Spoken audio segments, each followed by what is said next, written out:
Cordial bonjour à tous! Et me voilà rentrée d'Angoulême où j'ai couru tel le lapin blanc un peu partout pour vous pondre vlog, interview, dédicaces, quoi d'autre encore, expo, enfin bref, je courais partout, mais j'ai quand même réussi à faire tout ce que je voulais. Quelques petits impondérables, mais on passera outre. Là, je vais vous faire donc le haul achat manga de ce que j'ai trouvé et vous partager également les dédicaces que j'ai reçues. Alors, on commence tout de suite avec Kurokawa. Dans les suites que j'ai déjà chez eux, je finalise Nier Automata, qui est en fait la série de ma petite dernière, qu'elle aime beaucoup parce qu'elle aime beaucoup le jeu vidéo. Et alors là, me demandez pas de faire un pitch. Je sais que ce sont des androïdes, je sais que l'humanité n'est plus là et qu'elles sont encore en mode guerre et que voilà, elles se battent entre factions différentes.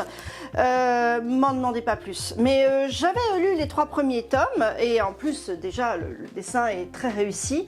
Je pense qu'il rend justice au jeu. Et si je ne me trompe pas, c'est donc le dernier opus de la série, une quadrilogie.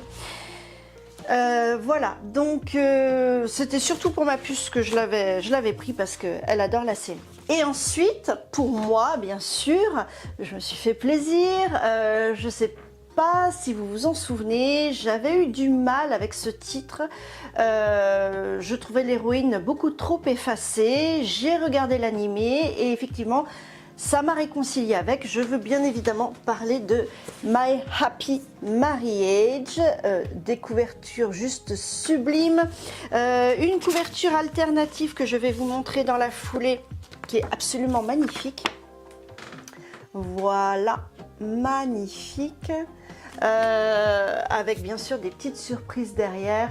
Ça j'aime beaucoup, hein. C'est quand même sympa quand les mangaka se donnent le mal de faire des petits dessins sur les covers, enfin en dessous sous la jaquette. Donc on poursuit cette série. C'est quand même absolument magnifique. Je sais plus où on en était avec nos protagonistes, avec Mio. Bref, mais évidemment il lui arrive plein d'aventures et elle devient l'enjeu principal de l'histoire et son cher petit mari va bien évidemment la protéger tel le preux chevalier qu'il est. Enfin, elle n'en a pas fini avec ses démons du passé, il semblerait, mais ça reste une histoire haletante et les dessins sont toujours aussi magnifiques. Donc My Happy Marriage, voilà, tac tac tac, c'était une édition limitée du premier tirage avec la couverture alternative, je l'ai eu, je suis très contente. Passons à la suite, une autre série que j'ai découvert et que j'aime beaucoup. Je suis donc allée à la dédicace de Suol il y a quelques semaines. Je veux bien évidemment parler de Seule la mort attend la vilaine et je me suis pris le tome 3, toujours des couvertures magnifiques et j'ai eu le droit à un petit magnet de Pénélope. Je ne sais pas si elle veut bien, voilà la caméra, c'est toujours un petit peu compliqué avec ma caméra, voilà, en y allant doucement, voilà, un joli petit magnet, franchement c'était le petit plaisir en sus. Donc moi je suis un peu en retard sur la série, donc j'ai pris le tome 3. Et bien évidemment, c'est toujours aussi sublime au niveau des dessins. Et cette pauvre Pénélope se débrouille, on va dire poliment, pour survivre entre tous ces BG qui en ont après elle, mais pas pour la courtiser, bien évidemment. C'est surtout pour en finir avec elle. Elle doit faire attention à tous ses points et pas tomber en points négatifs en plus. Voilà, je pense que tout le monde est à peu près au courant de cette histoire. En tout cas, les chara-designs sont toujours aussi sublimes. Merci à Suol, merci à Suol de nous faire vibrer avec cette série. Et Une découverte grâce à Laure qui me l'a conseillé, c'est leur nouveauté. À mon avis, elle me connaît bien, hein, c'est un peu ma came. Voilà, je vous présente Là où les étoiles filantes tombent. C'est absolument délicieux, il semblerait, puisque en lisant le pitch, dans ce monde, quand il y a une étoile qui tombe, c'est la naissance d'une sorcière. On parle d'Effie, qui est la 77e, mais il lui manque quelque chose. Et elle va rencontrer Monsieur Bibi, qui est un chat qui a perdu, lui, sa sorcière. Donc je pense qu'ils vont se mettre ensemble et vivre des aventures ensemble. Et je pense que ça va être très joli. Regardez cette couverture magnifique. Voilà. Et on a un joli ex-libris tout brillant qui va avec, très sympa, de Man Mulsang. Je ne connais pas l'artiste, mais voilà, c'est un webtoon. En tout cas, c'est prometteur, certainement. Je fais confiance à Laure. Ça donne envie. Je pense que ouais, il y a des belles choses à tirer de ce titre. Donc, j'y vais avec confiance. Je pense qu'on en reparlera très bientôt. Voilà, voilà. Et maintenant, nous passons à la suite de mon haul achat manga. Ensuite, nous passons chez Kana. Alors, deux achats parallèle, parce que mon petit mari m'a accompagné à Angoulême et lui il a suivi les titres qu'il adore comme Capitaine Flamme et Goldorak et Capitaine Albator. Alors là c'était plutôt Capitaine Albator. Il a acheté, voilà, de Jérôme Alquier, il a acheté les deux. Voilà, on les voit bien, c'est des magnifiques, elles sont quand même vraiment magnifiques ces couvertures. Et puis c'est vrai que ça, hop, quand même, c'est pas mal, hein. C'était pas mal d'avoir le maître à côté de soi qui vous adoube. Franchement, alors c'est vrai que c'est une époque, mais moi je trouve que ça a été très très bien adapté. Regardez quand même, c'est magnifique. Je comprends que mon mari, déjà il y a le côté nostalgique, mais franchement, l'adaptation française vaut le coup à tout point de vue. Je trouve vraiment que nos auteurs français se sont très bien adaptés et ont été très fidèles à l'œuvre originale.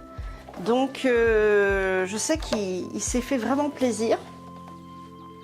Il a eu le poster de Goldorak que je vous mets là. Voilà, je vais le mettre là. Qui était magnifique, un très très grand poster qui va encadrer. Voilà, c'est son kiff.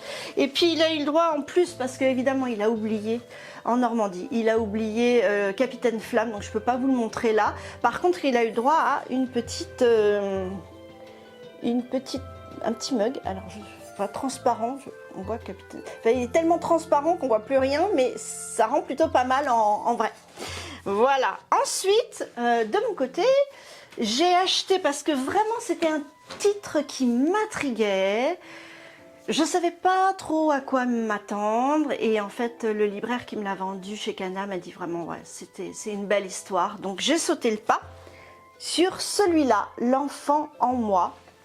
Voilà, sur cette jeune lycéenne qui tombe enceinte et qui a son petit ami lycéen qui suit, qui ne lâche pas l'affaire, qui reste avec elle et donc qui découvre un petit peu le process. Je pense que c'est très doux, très tendre et voilà, c'est la grande découverte. Oui, le saut dans le vide. Mais malgré tout, je pense qu'il ne lâche pas l'affaire, donc c'est très bien. Et je vais vous en reparler bien évidemment prochainement. Et voilà, lecture conseillée à partir de 13 ans. Ensuite, un autre titre. J'ai loupé l'autrice quand elle était venue à Bulle de Salon 17 pour sa dédicace. Je n'avais pas pu venir. Je le regrette beaucoup parce qu'en plus, elle était là en kimono. C'était vachement la classe. Je veux bien évidemment parler de Keiko Ishiguchi. Voilà, c'est la vie d'Otama et ce titre m'intéressait, je l'avais repéré, donc a priori début de siècle. Voilà, donc un grand format, ce mélange d'Occident qui rencontre le Japon, hein. Hop. Alors, pour tout vous dire, je ne sais absolument pas de quoi ça parle. Vraiment, j'y vais à la one again. Qu'est-ce qu'ils disent? Une jeune japonaise de 16 ans se retrouve propulsée entre le Japon et l'Italie. Fin 19e. Oh, bah, il y a de quoi faire, hein, je pense. Elle doit avoir pas mal d'aventures, cette jeune demoiselle. Donc, je pense que je vais encore me faire plaisir dans cette lecture. Voilà, voilà. Et puis, très jolie couverture d'ailleurs. Hein, vraiment, l'aquarelle, comme ça, c'est super joli. On enchaîne. Donc, on enchaîne avec Akata, entre autres. Ça va être très rapide. Je reviendrai à Akata avec la dédicace que j'ai récupérée. Mais là, je voulais vous parler d'un titre que j'avais vu il y a déjà un petit moment. Et quand je l'ai vu sur le stand à Angoulême, je me suis dit, allez, je me le prends. Au moins le premier tome, je vais découvrir ce que c'est. Je veux parler du Secret de l'Ange de Shiki Kawabata. Est-ce que vous connaissez? En tout cas, la couverture est magnifique. En fait, je crois que si je me souviens bien, c'est un espèce de thriller, d'enquête sur un meurtre, avec une jeune fille qui fait du dessin. Voilà, on est aussi sur le mode souvenir. Donc, je ne sais pas trop, mais j'avais envie de tester. Donc, j'en ai profité, hein, tant que je l'avais sous le coude, au lieu de le commander, ben, je l'avais, alors j'ai sauté le pas. Donc on va voir ce que ça donne, parce que à mon avis, c'est pas un simple shoujo, c'est bien plus que ça. En tout cas, il y a l'air d'avoir de la matière. Donc si vous connaissez, n'hésitez pas à intervenir en commentaire pour me dire, sans me spoiler bien sûr, mais pour me dire si vous avez apprécié votre lecture. Voilà, donc ça c'est le Secret de l'Ange. Ensuite, j'ai appris à attraper un peu froid là-bas. Ensuite, j'ai récupéré un ex libris, très gentiment me l'a donné, de Morgana et Oz, le webtoon de Miyulin, qui est magnifique, très très joli. Donc ça, c'était sympa. J'ai eu droit à deux, une pour une amie et un pour moi. C'est un webtoon que j'apprécie particulièrement. Il est donc édité actuellement chez Akata, enfin chez Kotun. Et franchement, j'aime bien. Franchement, c'est très sympa aussi. C'est entre vampire et sorcière, l'histoire, pour ceux qui ne connaissent pas. Et Miyulin, elle est allemande. Vous voyez comme quoi le talent est partout. Donc ça c'est fait. J'ai eu droit à un cadeau surprise. Une jeune femme adorable que j'ai rencontrée pendant la queue pour l'exposition de Kamome Shirama, et elle avait encore ce super petit pins de coco. C'est trop la fête, c'était adorable. Si on voulait m'ensoleiller la journée, qui était d'ailleurs déjà ensoleillée, et ben on me refaisait un boost de soleil. Merci à elle pour son petit pins, elle se reconnaîtra. Ensuite, un truc très sympa, et ça c'est grâce à mon ami Ikoku, qui m'a coaché, qui m'a cornaqué, qui a fait le guide parce qu'il connaît bien Angoulême et le festival. Il m'a beaucoup aidé sur l'exposition de l'atelier des sorciers à droite à gauche, et il a une astuce. Il m'a dit, tu vas voir, au monde des bulles, on arrive, on rentre, on va, et ils ont un stand chez Quick. Je dis chez Quick, hein, j'ai pas envie d'hamburger. En fait, si Quick proposait, offrait de tamponner avec des tampons souvenirs du festival, et pas n'importe lesquels, puisqu'il s'agissait des invités de cette année, et j'ai eu droit à un magnifique tampon, et je vous jure, je vais l'encadrer, du 52e festival de la BD, avec ce magnifique tampon. Oui, ma caméra est sympa, de l'atelier des sorciers. Regardez comme c'est beau, donc je vais me l'encadrer, celui-là, et merci à lui pour cette astuce. J'espère que beaucoup d'entre vous, ceux qui sont allés au festival, ont pu faire tamponner voilà, des feuilles, des choses comme ça en souvenir. On passe à la suite. Alors maintenant, on est au moment des dédicaces. Je commence avec Tipiu chez Kana. J'ai pris la suite des héritiers d'Ajion, que j'avais vraiment apprécié, et elle m'a fait une des petites protagonistes, une des petites prêtresses voilà, qui n'est pas forcément, je lui ai demandé, je lui ai dit, Tipiou, qu'est-ce que tu dessines le moins? Qu'est-ce qu'on te demande le moins comme personnage? Et je lui ai dit, vas-y, fais-moi une surprise, j'allais à une interview, fais-moi une surprise, et puis je reviens et tu me dis, j'ai la surprise. Eh bien, elle m'a fait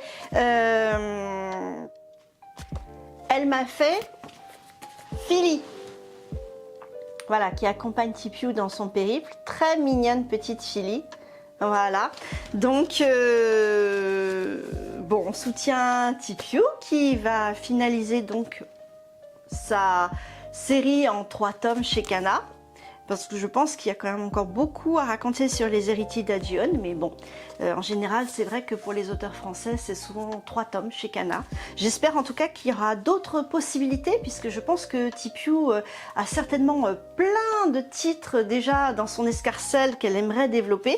Donc on lui souhaite en tout cas de pouvoir continuer comme ça à nous raconter de belles histoires qui parfois nous font même frissonner quand même, hein, avec les héritiers d'Adion. Ensuite, on passe chez Nouvelle Hydre, des auteurs qui sont venus de très loin. Ils venaient du Brésil. C'est un duo de tennis, Jaguars. Jaguars, en gros, c'est des scientifiques qui travaillent dans la forêt amazonienne et puis se font attaquer. Il y a 2 frères et une jeune femme, donc qui est la fiancée d'un des 2 frères. Et ils se font enlever. Et on est, alors je ne veux pas vous développer, je ne veux pas vous spoiler, mais on est sur de la transformation d'hommes en animaux. Et à partir de là, il va y avoir toute une quête, il va y avoir des antagonistes à combattre. Donc voilà à quoi ça ressemble. C'est Gigi qui est au dessin et c'est Paolo qui est au scénario. C'est une histoire qu'il maîtrise vraiment très très bien. Franchement vachement bien. Je disais à Gigi, j'avais beaucoup aimé voilà, ce passage où le protagoniste, on a vraiment l'impression d'être au cinéma et c'est ce qu'elle me disait, c'était l'effet qu'elle voulait donner, cet effet cinématographique de la BD où on ne voit que ses mains et on l'imagine avancer. Donc franchement vachement bien. C'est un titre que j'ai trouvé saisissant. Je vous en reparlerai avec moult détails un peu plus tard. Et en plus, elle m'a fait quelque chose d'absolument splendide puisqu'elle m'a fait une dédicace avec les 3 protagonistes. Regardez, full détail qu'elle m'a fait. C'est absolument prodigieux. Voilà, prodigieux. Donc, merci beaucoup à eux deux. Et puis, on reste chez Nouvelle Hydre avec Magnum Opus. Magnum Opus, qui est l'histoire de ce jeune garçon que vous voyez en couverture dans un monde fantasy. C'est dessiné et écrit par Heitor Amatsu. Je vais vous enlever les... Tac. J'avais plein de petits cadeaux en plus. Ce gentil bonhomme, Magnum, perd son héros du jour au lendemain et il veut savoir ce qu'il en est. Et avec son ami que vous voyez là, qui fait un petit peu un télo, eh bien ils vont partir à l'aventure et ils vont se demander et voir ce qui a provoqué cette perte terrible. Et à mon avis ils vont prendre cher, hein. Je pense que Heitor il y va pas avec le dos de la cuillère avec ses petits héros, hein, qui restent quand même que des enfants, mais très très bien aussi. Et pareil, je vous en reparlerai avec des détails. Et hop, voilà la belle dédicace que m'a fait Heitor avec Magnum. Très très joli, le travail aussi des cheveux et tout, les détails, une jolie petite main. Franchement, super cool. On remercie Nouvelle Hydre parce qu'ils nous offrent toujours des talents qui viennent du monde entier et vraiment qui sortent de l'ordinaire. Donc bravo à eux pour leurs choix éditoriaux.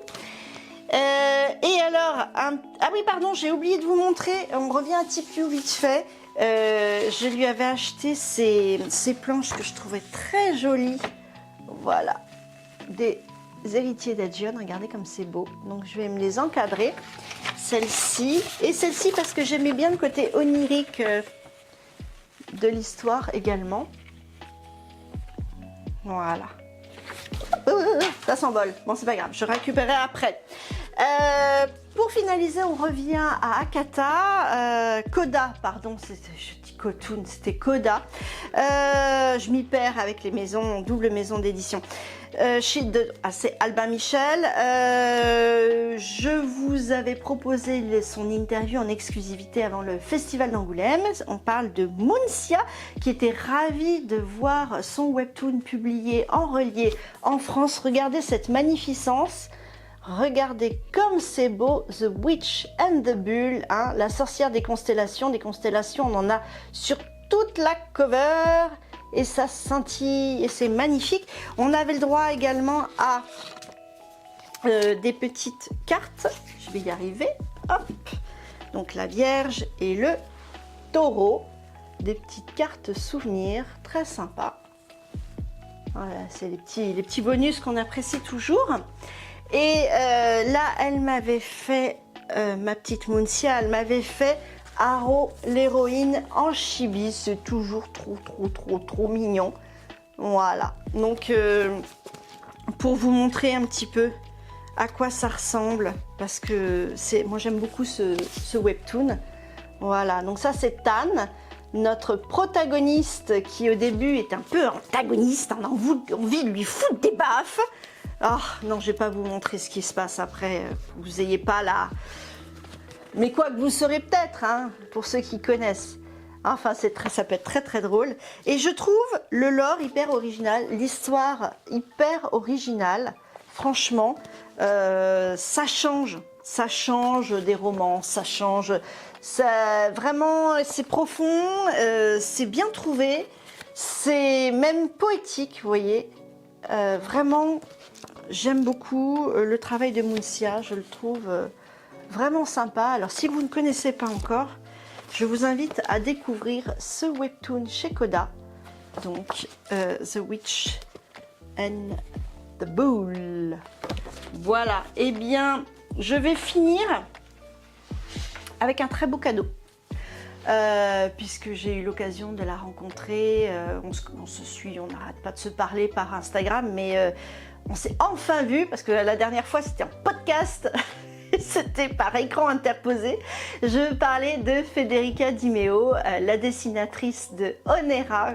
Je n'arrête pas de vous parler, bien évidemment. Et elle m'a fait un très beau shikishi avant de courir, faire un live drawing. Elle courait partout, elle était comme moi. Mais elle a pris le temps de me faire un magnifique shikishi. J'étais super sympa. Le voilà, magnifique. Voilà. Donc, si vous ne connaissez pas encore Onera chez Kana, alors là, n'hésitez pas. C'est vraiment un titre, mais alors pareil, c'est un lore hyper riche. C'est bien à partir de 14 ans, parce que c'est assez noir, mais elle est très forte, Federica. Elle fait des dessins magnifiques. Alors, ne vous privez pas de ça. Et bien, sur ce, mes bons amis, j'ai fait le tour de mon Olachin Manga. Je vous retrouve... dès que possible, parce qu'il faut retravailler un peu le son, je vous retrouve sur la vidéo, je pense, vlog interview d'Angoulême, dès que possible. Et qu'est-ce que je vais vous faire d'autre? Peut-être une spéciale interview. Et puis il y aura d'autres choses encore. Et encore, vous en avez pas fini avec moi. Sur ce, n'hésitez pas à me donner vos retours. Si vous êtes allé à Angoulême, n'hésitez pas à me donner, pareil, vos impressions, me parler de vos Olachin Manga, etc. Et puis sur ce, je vous dis à très bientôt. Cordialement vôtre.